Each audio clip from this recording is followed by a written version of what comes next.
Eu vou sair da câmera aqui, vai. Então, olha só, galera, hoje é dia 14/4/2020, 17/12. Estamos aqui com o doutor Palhano, Leandro, Borella, Renato, os pensadores bimodais, e eu estou aqui também na brincadeira. É, Então, a ideia aqui, o título que eu acho que eu tinha colocado lá no YouTube, era como é que é essa brincadeira, como é que eu botei o título aqui, ó, como tem sido escrever um livro de forma participativa. Quer dizer, seria uma pergunta para mim que eu transfiro para vocês. Então eu queria só falar um pouquinho da, do pessoal que vai ouvir depois, do exercício que a gente está fazendo. Eu lancei meu livro em 2018, o Administração 3.0, e na verdade, todos os meus livros sempre é o mesmo livro. No fundo, o meu livro de 2006 é a versão 1.0, versão 2.0, versão 3.0, e esse agora é a versão 4.0. Então é um amadurecimento sobre o problema. O meu problema é um só: como ajudar indivíduos, Leandro, indivíduos e organizações a lidar melhor com o digital, né? E ou pessoas, profissionais e organizações a lidar melhor com o digital. E eu tenho estudado isso há bastante tempo e tal. Eu realmente fico impressionado com essa galera que está no mercado, que o pessoal lança livro de 6 em 6 meses, né? Quer dizer, não tem nada de novo. O editor fica desesperado que o cara está vendendo bem, né? Pô, agora faz um outro livro aí, inventa um troço. Aí o cara faz uma pirueta, e dá uma pirueta de outro jeito, e de repente o livro sai, todo mundo compra e todo mundo consome, e a coisa não vai. Então, tanto que os meus espaços de livro, né, 2013 para 2018 são 5 anos, de 2006 para 2013 foram 7 anos, e agora são 2 anos nesse processo. Então, esse livro é diferente, depois eu posso falar um pouco sobre isso, mas, de qualquer maneira, é essa a ideia. Então, já temos a escola, e é uma coisa interessante que eu queria depois que a gente conversasse, quer dizer, eu não bolei tudo isso que acabou acontecendo. As coisas foram acontecendo organicamente. Mas do nada a gente inventou uma escola de pensamento, a ideia não era nem uma escola de pensamento, e da escola de pensamento a gente criou um conceito de narrativa, e eu faço a curadoria da narrativa, que é esse texto. Então isso, na verdade, não é um livro, ele é uma narrativa de uma escola que eu estou fazendo e que eu vou publicar como se fosse um livro. E ela vai servir de narrativa, inclusive é um pedido antigo dos alunos, né? Na temporada que vem agora, a de 2020.2, a narrativa vai ser aberta para todos os sêniors.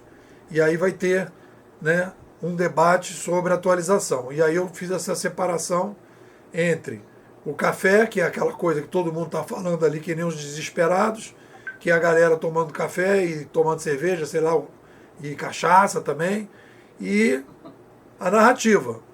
E a narrativa vai ter uma moderação mais forte, e ali vai ser o papo solto. Então é mais ou menos isso. Então a gente estruturou o livro em 3 blocos, sugestão do Leandro: livro 1, livro 2, livro 3. O livro 1 é uma discussão como se discute fenômenos, porque a gente está discutindo pessimamente o fenômeno. O livro 2 é um mergulho. Olha só que interessante, galera, que pensei hoje. O livro 1, a inspiração toda vem de alguns autores, mas vamos colocar aí o Thomas Kuhn como talvez o principal. O livro 2 é a inspiração dos canadenses. E o livro 3 é a interpretação que nós estamos fazendo, juntando o livro 1, Thomas Kuhn, com canadenses, e a gente está fazendo aqui uma outra pegada. E acho que é interessante o pessoal que participa saber que não há consenso em relação à narrativa. Eu faço a narrativa para provocar o debate, muita gente não concorda. E a ideia que a gente está tendo mais para frente é no próprio, o Renato até já fez um texto aqui agora, é no próprio texto a gente fazer os links. Não concordo com isso que o Nepo falou, acho que esse conceito poderia ser outro, e aí faz o link e as pessoas vão discutindo e vão conversando. Então, é isso, mais ou menos o conceito do troço. Começar aí com o Palhano. Palhano, como é que está sendo a experiência? O que você está achando aí dessa história do livro? Como é que você está sentindo essa brincadeira aí? Boa tarde, pessoal. Estão me ouvindo bem? Estamos ouvindo bem. Legal. Olha, eu estava até comentando no grupo, no Whats hoje, sobre o processo da construção da narrativa progressiva. E, assim, você acabou separando em livros, vamos dizer assim, não em partes o livro, né? São 3 livros dentro de um livro. E, para mim, é muito apropriado porque eu acredito até que cada uma dessas partes, por si só, poderia ser um livro. Poderiam ser livros independentes. E quando se fala de narrativa progressiva e do método de construção, no meu ponto de vista, tem bastante originalidade nisso aí. Eu sinto que é um processo digital de você construir um livro.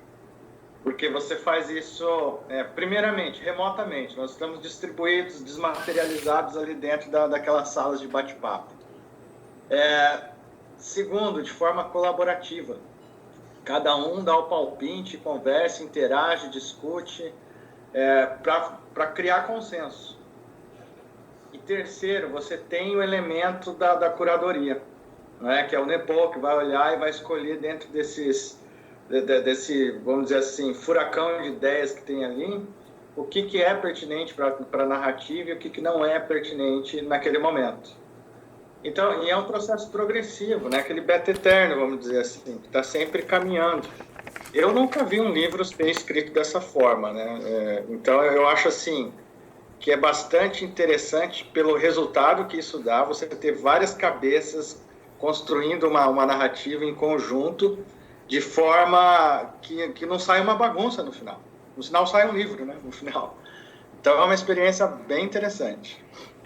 O que eu queria fazer um comentário, depois eu vou abrindo, que eu acho que é o seguinte, esse papel de curador, e acho que a escola está ainda, digamos assim, nas fraldas, eu acredito que essa escola ainda vai ter muita coisa para frente, mas a gente está nas fraldas, e o que acontece é o seguinte, o que eu percebo? Eu percebo que eu vou para frente do crime. Eu tô de frente para o crime. Então o que é estar de frente para o crime? Eu estou diante da plateia, fazendo palestra, eu estou diante dos meus alunos, às vezes 8, 16, às vezes 32 horas, diante dos alunos. Então, às vezes eu vejo determinadas sugestões que as pessoas fazem, etc, tal, papá, e eu penso sempre assim, cara, eu não posso falar isso em sala de aula. Isso o nego não vai entender. Isso aqui é viagem demais. Isso aqui tira a lógica. Porque o que acontece? Quando você vai fazer uma aula, você vai fazer uma palestra, você tem que, num período muito curto de tempo, articular tudo. As coisas têm que estar articuladas. Então, o papel da narrativa, da minha curadoria, é ter uma narrativa articulada, para que, primeiro, todas as pessoas da escola possam usar. Isso é uma coisa. E a segunda coisa, não é só as pessoas da escola possam usar. É na hora que eu vou sentar na frente do meu cliente, que são os meus alunos, o cara entenda aquela lógica. Então, às vezes a pessoa fala, pô, muda tal conceito. É como se você tivesse assim, tem 3 violinos, 2 violoncelos e um piano. Ah, bota 3 pianos aí. Não dá para botar 3 pianos. Tem que... Eu olho a orquestra toda. Então, um pouco essa tarefa. Então, a coisa sai, e isso é uma coisa que eu sempre penso, e isso é uma coisa que tem a ver com a ciência nova, Palhano, é o seguinte, a ciência nova está encostada no cliente. É uma outra discussão que eu acho que é interessante sobre o nosso livro, porque é o seguinte, vocês são os meus clientes. Vocês pagaram para ficar no semestre. E eu fui pago para ser curador da escola. Então eu sou curador porque eu fui pago. Vocês reconhecerem em mim, né, uma capacidade de desenvolver uma narrativa. Não quer dizer que é a narrativa, nem quer dizer que vocês concordem com tudo. E a gente sabe que, né, é bem diferente disso. Mas tem uma narrativa. tem uma narrativa. Essa uma narrativa permite que, por exemplo, o Borella, que eu vou chamar agora para falar, ele possa pegar o livro, vamos supor, esse livro que vai sair, botar debaixo do braço, e no momento que ele vai lá falar com os conselheiros que ele está trabalhando, ele vai dizer, olha, eu tenho esse livro aqui, eu participei e tal, papá, e a gente pode discutir em cima dele, mas eu tenho aqui umas variações, etc, etc. Borella, fala você. Pô, foi ótimo, né, pô, acho que, não sei se é claro, se todo mundo sabe, mas eu tava, quando eu saí do meu último emprego, eu comecei a escrever um livro, era sobre um outro tema, etc., e que as pessoas queriam que eu escrevesse sobre o tema. Elas conviveram comigo, trabalharam comigo, falaram, pô, você podia escrever sobre isso. E eu tentei fazer o livro como você fez, né? Um livro aberto, público, só que o ciclo que eu tinha, e eu acho que aí que está, a gente rodou o projeto aqui do livro, construído continuamente, com várias pessoas trazendo conhecimento, né? Ali o livro ele é meio um conhecimento coletivo, né? Tem um conjunto de insights que vão convergindo para uma frase no livro, né? Às vezes aquela frase teve várias trocas para chegar naquela frase, mas quando chega naquela frase, pô, você vê que acende uma luz, fala, pô, bacana, era isso que a gente estava procurando. E essa ideia de participar da construção do livro, para mim, muito é o que eu falava para a equipe, falava, tem que ter indignação aplicada, né? Então, a minha indignação com a necessidade da escola ter um livro, eu estou aplicando em contribuir com os ensaios e estimular a construção. E aí o ciclo que você rodou foi de um dia, né, pô? Né? Você estava rodando um ciclo de um dia, eu acho que isso desafiou um pouco todo mundo a participar, em disponibilizar um tempo, um horário por dia. Eu acho que a ideia de você dar resumos e dizer, eu avancei isso hoje, ajudava a dar foco. Se a pessoa não tinha tempo para ver tudo, ela conseguia ver aonde você mexeu. Eu senti falta do retorno, do feedback. Eu vi que você dava baixa na tarefa, né, baixa no comentário, mas às vezes a alteração que você fazia no livro não ficava claro para a gente. Eu acho que aí é porque o trabalho de fazer isso era muito grande, né? Você priorizou escrever o livro, entendo plenamente. Talvez seja um problema de ferramenta, né? Ou seja, e aí eu concordo muito com o que você falou da gente estar ainda engatinhando. Essas ferramentas de colaboração para escrita, eu acho que elas não abrangem as funcionalidades que a gente precisaria e que a gente gostaria para potencializar a nossa colaboração. Mas eu acho que a gente tem que continuar experimentando e praticando. E na fala do Palhano, uma coisa que me ocorreu aqui na hora que ele falou desse livro escrito continuamente, né?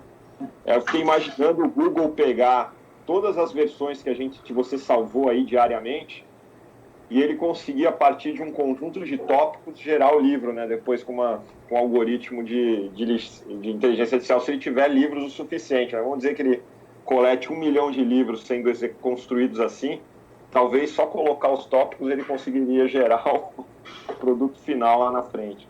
Mas enfim, eu dei uma geral aqui, né? Porque eu quis compartilhar um monte de insights aqui, mas eu tive um prazer muito grande em participar. Senti que contribuí para o livro avançar e era esse o meu objetivo. Eu estou muito feliz de ver o produto que chegou. O que eu acho que é interessante é, primeiro, concordo contigo, essa crítica que você está fazendo é uma crítica válida. Hoje, se você observar, eu peguei o comentário do Renato e joguei lá no grupo, né? E acho que a escola, né, o grande objetivo da escola agora para frente é a gente realmente pegar o primeiro, que não é, a gente está chamando de livro, na verdade é um texto progressivo. Então esse texto progressivo, ele é que nem um software, tem versões e ele vai sendo atualizado. Então vai ser um pouco diferente do que foi a escola até então, porque às vezes eu escrevo no blog e digo assim, cara, isso aqui é um conceito novo. Aí eu vou lá no grupo sênior e falo, gente, isso aqui é um conceito novo. Aí a galera, é um conceito novo. Agora vai ser diferente. Eu vou dizer, olha, para o grupo de curadoria que está lá, galera, introduzir no glossário um novo conceito. Esse aqui, o que vocês acham? E aí como a gente fazia lá, a gente vai fazer em cima do texto. E o texto também vai servir de base para as pessoas que estão vindo na escola. Então vai ser um livro que vai estar sendo construído, o cara entra, ele vai ler, ele vai ver que está em processo. Ele vai ver que não é um negócio fechado. Isso é o mundo digital, na verdade. Né? É a coisa da escrita fluida, né? Digital, que você pode ir alterando. Imagina se o McLuhan pudesse fazer isso, imagina se o Thomas Kuhn pudesse fazer isso, escrevendo o livro dele, ter o pessoal em torno dele, sugerindo coisas, melhorando, etc. Tal, que é uma coisa que eu vejo muito no problema, que eu chamo esses escritores de ar-condicionado, que é uma galera que não está ligada na história. Então, essa tua crítica tem a ver, e a minha ideia é agora o seguinte, é pegar essa crítica que você... Porque agora também é o seguinte, e aí você falou uma coisa que tem a ver. Primeiro tinha que botar o livro em pé. Então, o primeiro passo era, e agora ele está em pé. Tem ali, por exemplo, alguns capítulos que eu diria que ainda são alfa, outros são beta, outros já são gama, mas a gente está chamando tudo de gama. Então, sei lá, o início do capítulo, da parte 3 do livro, o início, digitalização, eu fui muito fundo na história e a coisa ficou meio... Então tem que trabalhar muito ali ainda, né? Mas de qualquer maneira, precisava ficar em pé. Eu estava com dúvidas da estrutura. Esse é um negócio importante. Como é que você faz a estrutura? Faz sentido fazer o que a gente fez? Né? Eu acho que faz muito sentido, né? Eu queria que vocês falassem da estrutura do livro. Essa ideia de epistemologia, depois vem a outra coisa, etc. Então é um pouco por aí. Quando a gente tiver agora, já na parte final, em que o livro estiver mais estruturado, que a gente pode dizer, cara, já dá para fazer uma primeira impressão, por exemplo, já dá para botar no Clube dos Autores e vender, aí a gente vai poder começar a pegar esses comentários e aí sim entrar na formação, né? Cara, e no debate.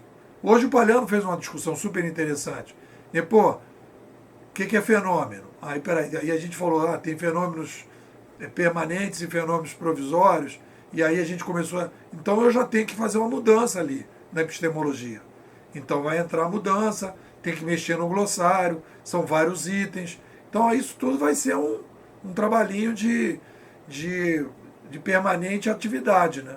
Não sei como é que vai ser a minha dedicação em termos de tempo para isso, mas vai ter que ter uma atividade bastante... que é o trabalho da escola, na verdade. Vamos lá, Leandro, fala aí. Tamo aí. Nepo, foi um prazer aí participar e ver essa narrativa progressiva aí.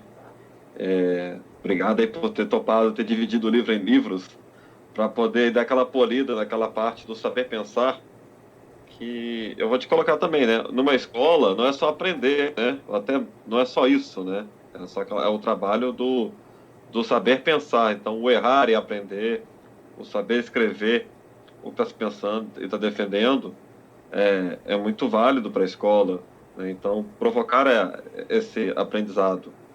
E aquele edifício do pensamento ficou muito bom ali, escrito ali no livro 1, né? Então, você começou escrevendo todo, e a gente, vamos dar uma polida, tipo, joga isso para frente, né? Joga a parte do que é a Civilização 2.0 para frente. Então, o livro ficou realmente, de fato, assim, né? Preparou todo o terreno para depois levar. Uma coisa que me aconteceu foi que estava conversando com os colegas, aí os colegas estavam assistindo, tipo, não, e aí, qual a série Netflix, tudo mais, o que você está fazendo? Eu já matei as séries Netflix. E aí a gente estava, não, eu tô aqui participando de um livro. Aí foi muito bom. Tanto é que eu até prometi um relatório, pegando as ideias antes, né? Antes de eu falar do livro, tinha chegado a prometer um relatório. E aí foi bom você ter falado que está escrevendo um livro, porque me ajuda a compilar o que você falava em conceitos para poder escrever o relatório. Foi bem oportuno para mim. No mais é isso, depois. Tamo aí. Beleza. Renato, fala aí.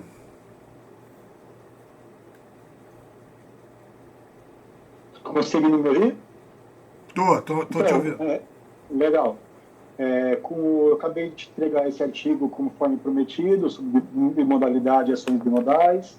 Eu tinha contribuído também com texto esses dias sobre o conceito de novo renascimento.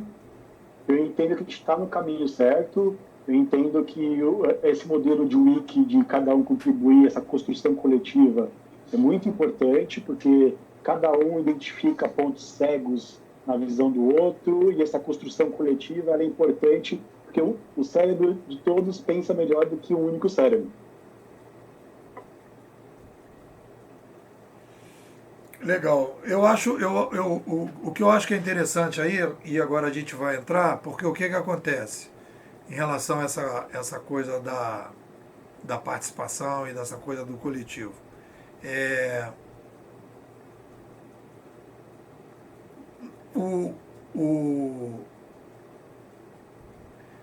Eu fico pensando ali, né, nessa coisa de escola de pensamento, né, você vê, eu hoje, Nipô, vivo da escola, basicamente, e das palestras, né, e dos cursos que me convidam e tal, mas objetivamente o dia a dia, que eu acordo de manhã e tal, tudo é escola, que é o meu dia a dia. Então, isso virou uma profissão. Se o cara falar assim, você conhece alguém que é curador de escola de pensamento no Brasil? Ah, tem um tal de Nipô. Pô, curador de escola de pensamento, o que é isso? Você vai explicar, olha, curador de escola de pensamento é um cara que pega um problema sobre determinado assunto lá, um problema em relação a um fenômeno, ele pega lá, ele começa a desenvolver uma narrativa, prepara um treinamento e as pessoas em torno daquilo se agregam. E aí como é que faz depois? Ah, depois o cara, com o tempo, né, a gente vai escrever esse curador fica responsável por escrever uma narrativa, um texto central, e as pessoas em cima desse texto central, elas vão agregando coisas e vão espetando a agulhinha de acupuntura, né? E aí, conforme o cara vai lendo, o cara diz assim, cara, eu também não concordo com isso que esse cara está falando, não. Aí tá lá o Palhano dizendo, eu acho que isso aqui devia ser diferente. Aí clica no Palhano, aí tem um Palhano lá e fala, isso aqui eu concordo com o Palhano. Aí daqui a pouco o cara vem andando, eu não concordo com isso aqui não. Aí clica mas a estrutura toda,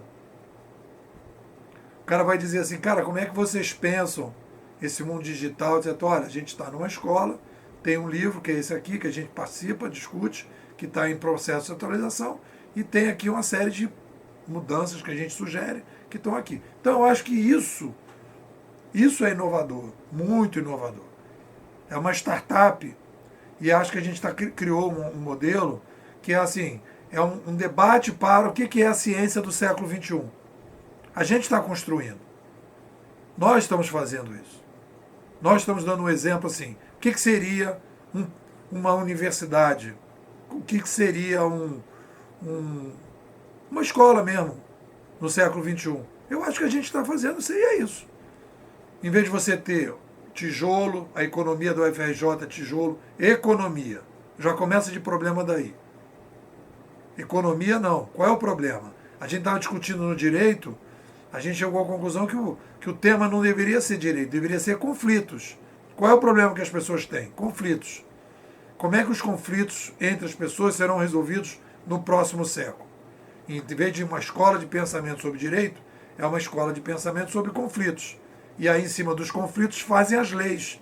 As leis são ferramentas para evitar conflitos. E aí você vai discutir o problema. Fala. Não, inclusive naquele item de tecnologias de interação, confiança entre desconhecidos, você tinha falado que a confiança ela é resultado da interação. Eu até fiquei pensando nisso, eu tinha colocado uma sugestão, falando que você falou dos contratos, da comunicação, do processo de comunicação entre pessoas. Aí no final eu tinha colocado até uma sugestão que isso cria um vínculo de confiança como consequência. Não, isso aí é um... Quer dizer, o que acontece? Eu tive essa experiência no livro do... Eu tive essa experiência no livro 2013. Mais no 2018, que é o seguinte, isso vale para todo mundo que vai escrever livro. O problema principal é a estrutura. Se você não tem uma boa estrutura para escrever o livro, você já começa com um problema. Então, você vê, o livro de 2018, ele está baseado no edifício do pensamento. Eu não tinha chegado ao edifício do pensamento. Mas ele tem a estrutura. Começa com a filosofia, teoria, metodologia. Esse livro mudou. Esse livro que a gente está aqui fazendo agora mudou. Ele começa com epistemologia, depois revoluções civilizacionais e depois civilização 2.0. Aí, de repente, ele mudou por quê? Para a gente mudar a estrutura. Queria ouvir agora, Palhano, em relação à estrutura, assim, como é que você sentiu assim, essa coisa do... Entra a epistemologia, que é assim, um toque no mercado. Galera, vamos discutir como se discute? Essa que é a proposta. Depois, vamos aos canadenses, já que é uma revolução civilizacional, eles são os especialistas. E depois, o que é a civilização 2.0 a partir dessas premissas? Como é que te pareceu isso, Palhano?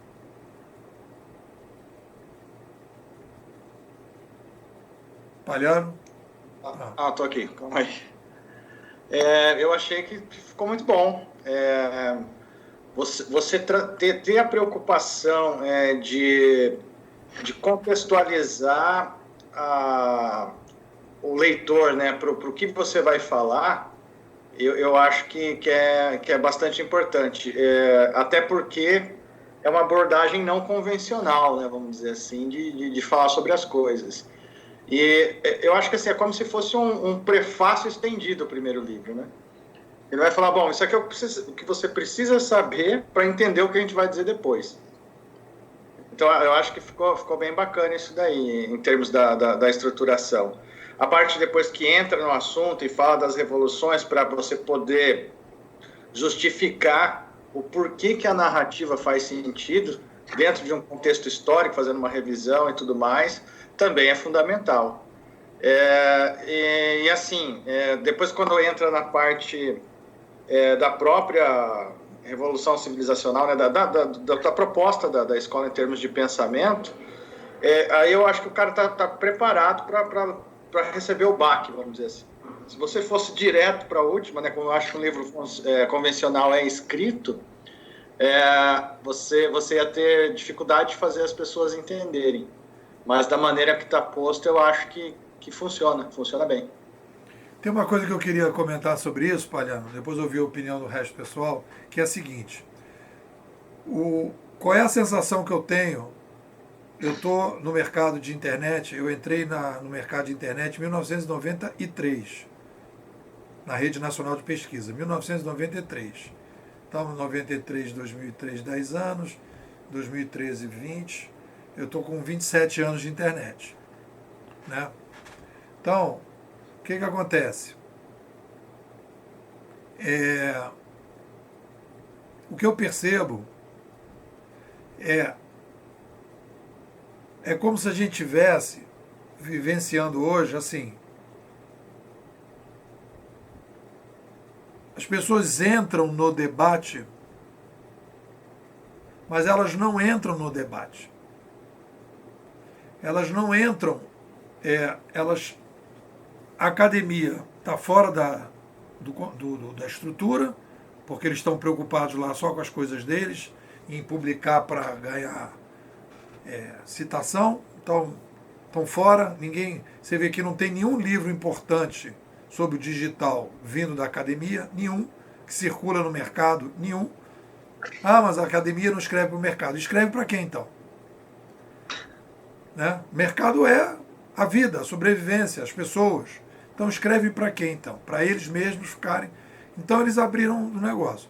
Então ficou um buraco entre uma academia Torre de Marfim e o mercado hiper, mega, super aquecido, que todo mundo quer vender rápido para ganhar o maior dinheiro possível, no menor espaço de tempo possível, falando qualquer coisa, usando lá as ferramentas do Google. Então nós estamos vivendo uma pobreza intelectual,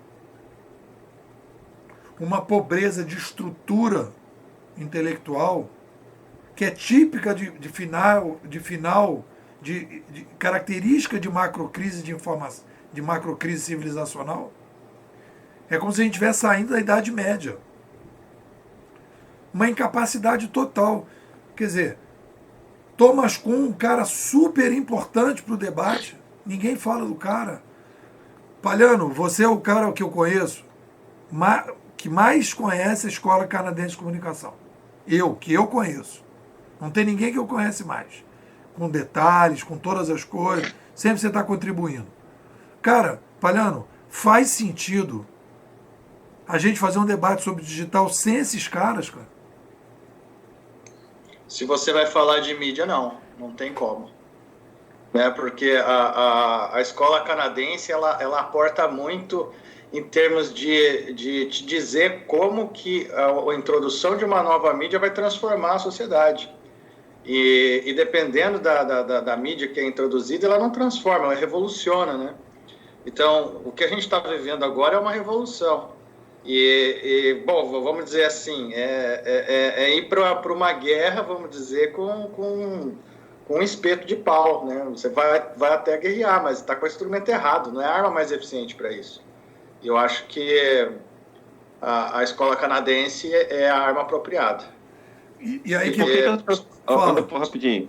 Fala. E por que as pessoas da área de comunicação que leem Pierre Levy ou McLuhan no início aí da graduação não chegaram a essa percepção? Eu acho até que, assim, é porque o que o McLuhan ele fez, ele extrapola um pouco o escopo da comunicação por si só, né? O que o McLuhan fez foi fazer um pensamento de como a cultura toda se desenvolve, né? Tendo como fator ali detonante a revolução numa mídia, né? Então, não é uma coisa simplesmente de comunicação. Historicamente, né, antes do McLuhan, e muito ainda hoje, a comunicação está mais preocupada em como as mídias transportam a informação. E o McLuhan estava mais incomodado em como a mídia transforma a sociedade. Então, um está preocupado com o transporte, o conteúdo, e o outro está preocupado com o impacto de transformador que aquela mídia vai ter sobre a sociedade. Então, parece até que são disciplinas completamente diferentes, né? Apesar de estar dentro da comunicação. Então, você vai ver isso mais, assim, é um impacto, um estudo mais antropológico mesmo. Então, bacana que você usou a dimensão da natureza aí, Mariana. Você vê, eu queria aproveitar esse gancho dessa sua fala, que para mim é o crítico nesse processo desse primeiro semestre aqui, ou desses primeiros 4 meses do ano aí, né, pô. Ficou muito mais claro para mim a importância da gente se aprofundar na questão filosófica dos paradigmas de pensamento de cada um, porque isso afeta profundamente como a gente debate. E aí o cara debate uma discordância no operacional, só que a divergência está lá no dogma de partida, eles não vão se entender nunca e ficam dando volta naquele ponto. Então, aqui, quando a gente traz um método, e o Palhano fez isso agora, fica muito fácil, né, resolver rápido. Você até, num dos vários áudios aí, você falou, pô, tá fácil resolver enxergar onde o cara tá errando. Acho que e é isso. Eu gostei muito da divisão dos 3 livros, acho que a sugestão foi ótima do Leandro. Também fiquei feliz que você adotou, porque são as diferentes camadas que a gente precisa construir o debate. Porque pode ser que a gente lá no livro 3 esteja discordando de um ponto, só que talvez essa discordância ela não está no livro 3, ela está no 2. Então precisa voltar no 2 e ver se as premissas que cada um está usando para pensar estão alinhadas. E eu acho que essa fragilidade que você está vendo, ou que o Paulo chamou de espeto de pau, para mim é justamente a falta desse olhar reflexivo sobre a percepção, né? Que horas que eu estou trazendo um preconceito, né? Um conceito pré-estabelecido, estou repetindo uma frase que eu ouvi a minha vida inteira e passei a assumir que a frase é verdadeira. Como é que eu ponho reflexão e qual é a hora que eu posso parar de pôr reflexão? Então, ali os livros, na verdade, você está dizendo aqui, ó, nos tópicos do livro 3, não precisa pôr muita reflexão, você está mais ali na parte, no desdobramento prático aqui do problema de hoje. Agora, se você estiver no livro 1 da epistemologia, que você vai definir quais são os seus dogmas, etc., põe mais reflexão antes de questionar um ponto aqui, porque eles são mais estruturais, né? E eles vão ter que cascatear em todo o seu pensamento. Enfim, queria aproveitar esse gancho da sua fala e da fala do Palhano. Pô, legal, não. Mim... O que eu acho legal você está falando é o seguinte: esses 3 blocos, né, que a gente passou a chamar de livro, e eu concordo contigo, e a sala de aula eu faço dessa maneira, não exatamente assim, mas o que acontece? Por exemplo, eu faço um exercício no workshop que eu digo assim: o que é a realidade? Galera, 99% dos alunos nunca, vou repetir, nunca discutiram o que é realidade. Quer dizer, a base, o primeiro dia de aula de uma escola deveria começar. Vamos discutir o que é a realidade, como é que a gente se relaciona com a realidade, qual é a possibilidade que o ser humano tem de entender a realidade, a gente entende ou não entende? A gente desenvolve, né? Para que a gente conhece a realidade? Como é que a gente... Né? Aí começa a falar de felicidade, etc. Tal. Cara, é o básico do básico do básico da filosofia. E a gente não está discutindo isso. Então, o que eu imagino que esse livro vai falar é o seguinte: a minha pretensão é dizer o seguinte: gente, parou o debate. É isso que eu quero com esse livro. Gente, acabou o debate. Chega de mimimi. Vamos acabar com isso. Ó, tá aqui, ó. Me apresenta a tua epistemologia, me apresenta nessa epistemologia as recorrências, qual é a natureza do fenômeno, isso é novidade, qual é a natureza desse fenômeno. Aí o Palhano falou: é uma revolução de mídia. Revolução de mídia? Vamos às recorrências. Quem que é especialista nisso? Canadenses. Não tem que discutir muito. Beleza, vamos estudar os canadenses, o que a gente aprende com as recorrências, o que é igual, o que é diferente, né? E aí, vamos agora analisar esse novo mundo. Se tiver algum erro, e é isso que você falou, ou o erro está na epistemologia, que aí vai, não era legal. Hoje o Palhano deu uma sugestão super legal: trocar a antropologia, e eu concordo, por histórico dos fenômenos. Já estou trocando. Faz sentido isso. Que a antropologia, a antropologia da sobrevivência faz sentido. A antropologia dos fenômenos já não faz. Porque a gente está falando de todos os fenômenos. E tem fenômenos que não são humanos. Poderia-se falar da antropologia dos fenômenos humanos. Aí poderia ser. Mas não a antropologia dos fenômenos geral. Renato, fala aí. Depois, eu acho que para contribuir nessa parte é exatamente isso que você falou. Tem fenômenos que tem o antropo, que é o homem, né? Mas tem os fenômenos na natureza, por exemplo, ou que são causados por às vezes, não sei, animais ou migrações. Os fenômenos, eles são uma abrangência maior, não só o fenômeno antropo. Então, o histórico desses fenômenos, tanto transitórios como permanentes, faz muito sentido. Legal. Leandro, fala aí. Onde você quer que eu comente? Estou aqui ouvindo, mas...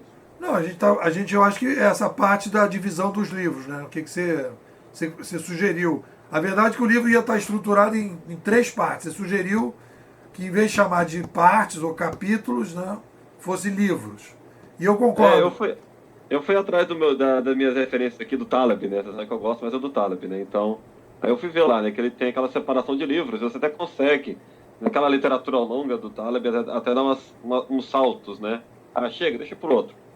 Ou do Cunningham também, o Rápido, Devagar, também ele tem um pouquinho disso. Às vezes você cansa daquela temática e pula o livro e ele vai crescendo a partir de lá.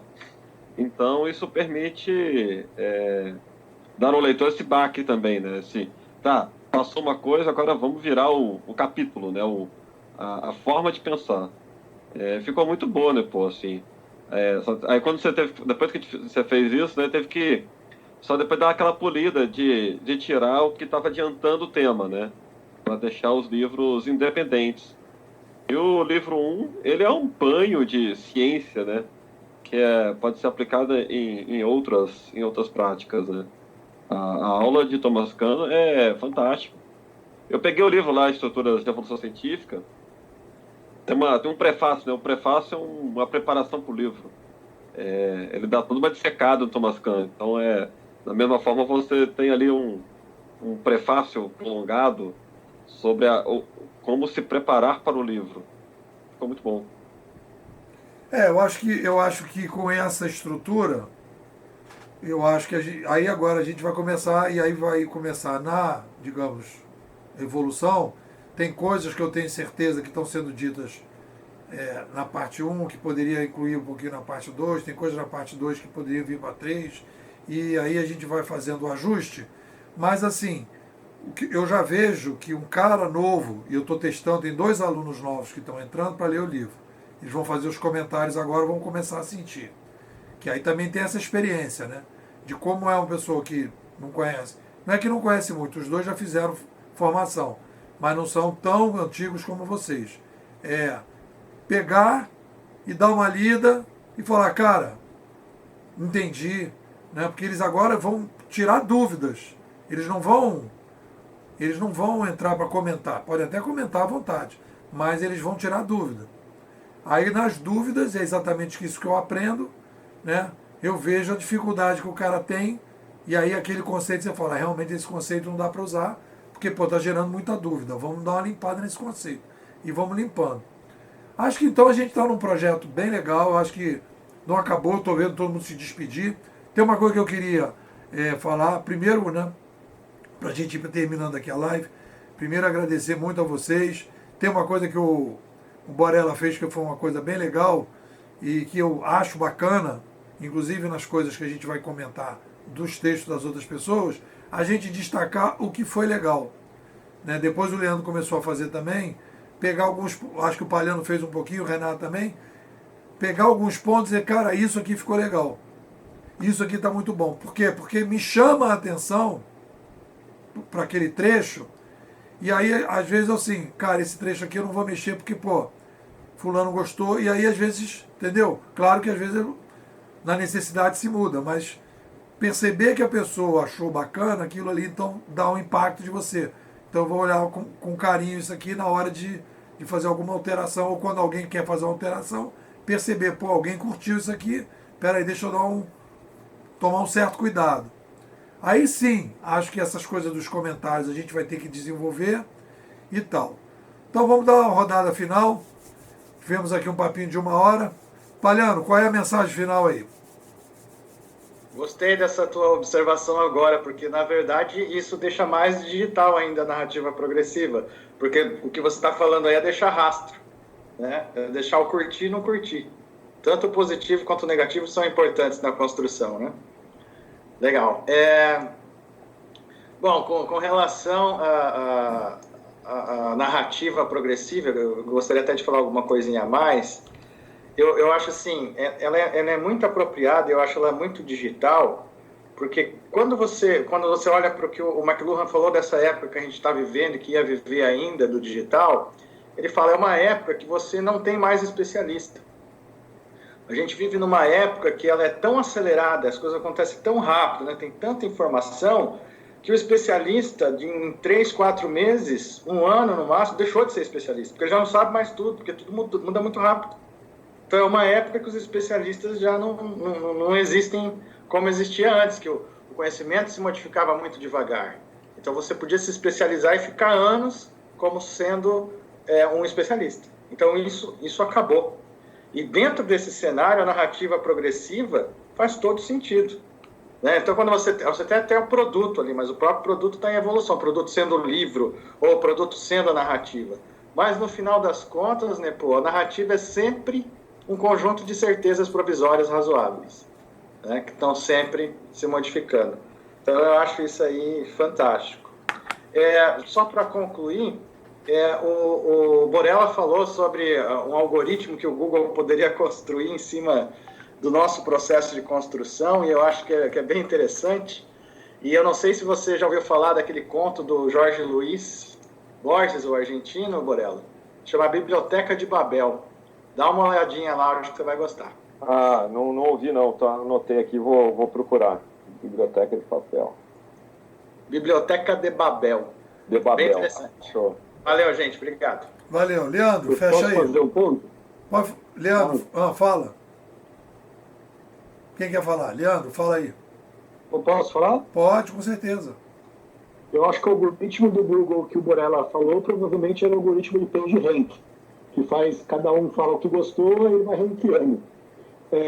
Fazendo uma complementação ao que o Paiano falou, hoje a tendência são as pessoas serem generalistas e especialistas, ou seja, a pessoa é um multi-especialista.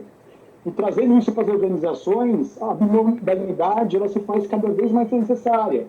O que você vai precisar para evoluir para as demandas da complexidade demográfica progressiva, são novos desafios que são impostos, novos problemas, você precisa ter um ambiente de cocriação, colaborativo. Então você tem que manter a roda girando, que seria o modal 1, mas sempre procurar maneiras de novas formas candidatas para substituir o modal 1.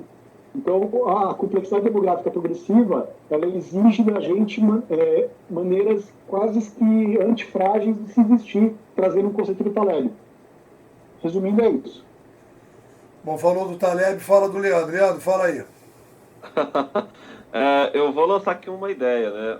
Essa história de narrativa progressiva, da gente usar menos discussões por WhatsApp que se perdem no tempo e começar a exercitar a escrita de artigos nesta narrativa progressiva para poder deixar ali alguma coisa mais firme, né?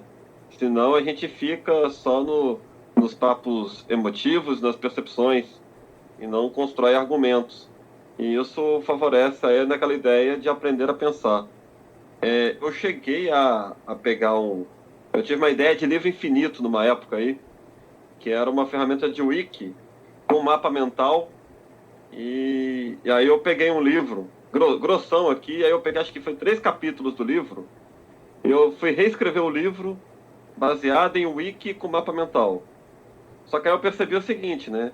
O texto, ele não ficava muito bom para quem vai aprender. Porque o texto, para se ensinar, ele tem que ser mais didático, tem que ser mais prolixo, com mais analogias e tudo mais. Só que para quem já leu, para quem já estudou, é muito ruim um livro desta forma como fonte de consulta para rever. Porque fica muito mais fica prolixo, né? Fica aquela coisa, você tem que ficar marcando aquelas partes importantes. E até aqueles termos fica difícil de utilizar e continuar a escrever coisas melhores sobre aquilo. Dependendo, eu posso depois compartilhar contigo, né, pô, a ideia, aí você vê se faz sentido. Assim, visualmente ela não é muito boa, mas estruturalmente o conteúdo fica lá. Dá pra ver, dá pra pegar. Eu acho que a gente vai ter que. Às vezes a pessoa fala, por que você não usa tal coisa ou tal outra? Cara, é que nem aquela música do Milton Nascimento, você tem que ir onde o povo tá, entendeu? Então, se eu, por exemplo, apresentar uma coisa que o cara não conhece, que tiver que botar login e senha, pronto, metade já não vai. E então eu acho que tem essa coisa. Borella, fecha aí. Eu estava numa condição particular aí nos últimos 6 meses, né?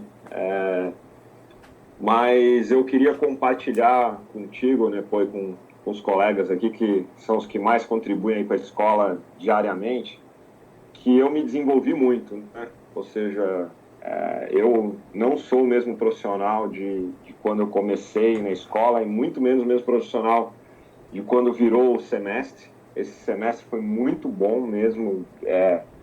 Sim, aprendi, busquei bibliografias de todos os colegas, ou seja, a mais recente aí, que realmente me transformou muito, foi a do Jordan Peterson, e foi através da escola que conheci. Então, minha expectativa é continuar contribuindo. Espero que a gente continue com essa narrativa progressiva, contem comigo. Espero ter impactado um pouco algum de vocês, como eu fui impactado. E agora eu estou indo para uma nova fase, onde ser responsável por produto digital, todos esses 6 meses de troca com vocês, com certeza me deu o kit do Batman aqui para eu botar no cintura e começar a enfrentar o pessoal em Gotham aí no fim do mês. Uma coisa que eu acho legal dessa discussão, que me veio aqui nesta conversa, é que a gente, na verdade, está desenvolvendo um modelo de grupo de pesquisa. Como seria um grupo de pesquisa na fronteira, no que a gente está chamando no livro de no limite da tecnobarreira, né? Encostando na tecnobarreira. Qual é o limite que a gente pode chegar? Então a gente está chegando aqui, a gente está encostando no limite, né? Então a gente tem um problema master, que é uma coisa fundamental, o Palhano estava conversando sobre isso hoje. Isso é uma coisa fundamental para dar um fio terra. Às vezes eu vejo o pessoal discutindo, e não sei quem, eu acho que foi o Glauber, perguntou para um outro menino que está no grupo, qual era o Borella também perguntou outro dia para o menino, falou assim, qual é, o que você está fazendo aqui na escola? Se a pessoa não tem um problema master, né, como profissional, essa é a minha visão, como profissional, eu vejo às vezes gente na escola assim, eu estou fazendo saúde, tem um projeto de saúde, tem um projeto não sei aonde, tem um projeto não sei o quê. Cara, não vai conseguir ter excelência.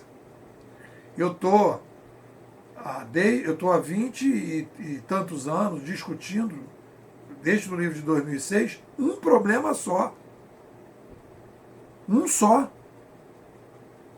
Para chegar onde a gente está chegando. Vê o tempo que levou. 2006, que eu escrevi meu primeiro livro. 2006 para cá. Né? 14 anos estudando isso. 14. Entendeu? E você vê a dificuldade que é escrever ali, cara. Com toda a dificuldade. Por quê? Porque eu estou na tecnobarreira e eu também forço a minha tecnobarreira. Que aí já não é tecno, né? A minha barreira intelectual. Porque eu me proponho a reescrever tudo de uma outra maneira, trazendo autores que eu não trabalho tanto, de uma outra forma, incluindo conceitos novos, de um jeito diferente de escrever. Então eu acho que a gente está construindo um modelo de grupo de pesquisa que é case, cara. É case. Não é uma coisa assim, não, isso que estão fazendo é legal, papá. Não, é um case. Como é que se discute um problema? Como é que a gente faz um grupo de pesquisa científico nesse novo século? Nós estamos com uma proposta. Escolhe um problema master, esse problema master tem que ter e aí agora a gente está tendo, né? Tem que colocar esse problema master numa narrativa progressiva. A narrativa progressiva tem que ter uma estrutura. Nós estamos propondo uma estrutura. Você tem que definir a tua epistemologia, você tem que ir para a recorrência do teu fenômeno e depois você vai fazer a análise do teu fenômeno no dia de hoje. Pronto, cara. Pô, pega aí, por exemplo, Revolução Industrial. Aplica isso aí em Revolução Industrial. Qual é o problema master? Como a indústria se renova de tempos em tempos. Como é que é? Quais são os fatores? Ok. Então esse é o teu problema master? É ajudar as indústrias a entender como elas se renovam e tal, papá. Ok. Vamos lá. Qual é a epistemologia? Qual é a recorrência? E aí como é que você vai fazer a análise? Porque aí você vai dizer, cara, você está com um problema aqui de epistemologia, o cara não sabe nem o que é epistemologia, mano. Aí não dá. Então a minha percepção desse nosso papo aqui foi isso. A gente está na fronteira do que é um grupo de pesquisa digital. A escola está na ponta nessa direção. E eu não diria mais. A gente está na ponta, e aí você pode pegar a universidade, pode pegar Fundação Dom Cabral, pode pegar a Fundação Getúlio Vargas, pegar essa galera toda. Não está que nem a gente. Não está. Agora, obviamente, se o cara não tem um problema master, aí não adianta vir para a escola aqui, porque aqui é um problema master. Então tem que ter o problema master e tem que querer se mergulhar naquele problema master. Se a gente tiver escolas iguais a essa em várias áreas, cara, a gente dá um salto quântico, né? E obviamente tem que ter um curador, um ou dois ou três curadores, e podem ter 2 ou 3 narrativas, mas na frente vão ter. Cada um aqui pode desenvolver uma narrativa e a gente vai tendo as variações. Cara, deixa eu fazer o meu depoimento. Agradecer vocês. Eu faço meu agradecimento, eu tenho meu mantra, né? Eu tenho meu mantra individual, eu vou caminhar na lagoa, tenho meu mantra. E aí o primeiro passo do meu mantra são os agradecimentos. Vocês podem ter certeza que todo dia eu estou agradecendo a vocês, agradecendo ao Fernando, agradecendo a Milene, né? Sou grato por vocês estarem me ajudando. Esse livro está sendo o que é por causa de vocês. Ele poderia ser um pouquinho menos, poderia, mas ele está sendo muito mais por causa de vocês. É uma provocação aqui, é um questionamento ali, é o Leandro que não gosta do quê, é o Fernando que não gosta do assim, que não gosta do portanto, e aí vai mudando, e a coisa é o Borella, é o Palhano, é o Renato, cada um incluindo uma coisa. Cara, e outra coisa importante, galera, é você não estar sozinho. Meu livro de 2018, se escrever sozinho, é uma loucura, cara. Chega uma hora que você acha que você vai enlouquecer sozinho. E aqui não, cara. Aqui você está, sabe, se fortalecendo o tempo todo. Então, é isso, pessoal. Obrigado. Vou botar no ar aí no YouTube, depois eu mando o link para vocês. Forte abraço para todo mundo. Saúde, paz e criatividade. Valeu, Nepó. Obrigado. Até a próxima. Obrigado aí, Nepó. Valeu. Até mais. Valeu, galera. Valeu, Um até abraço. Tchau, tchau.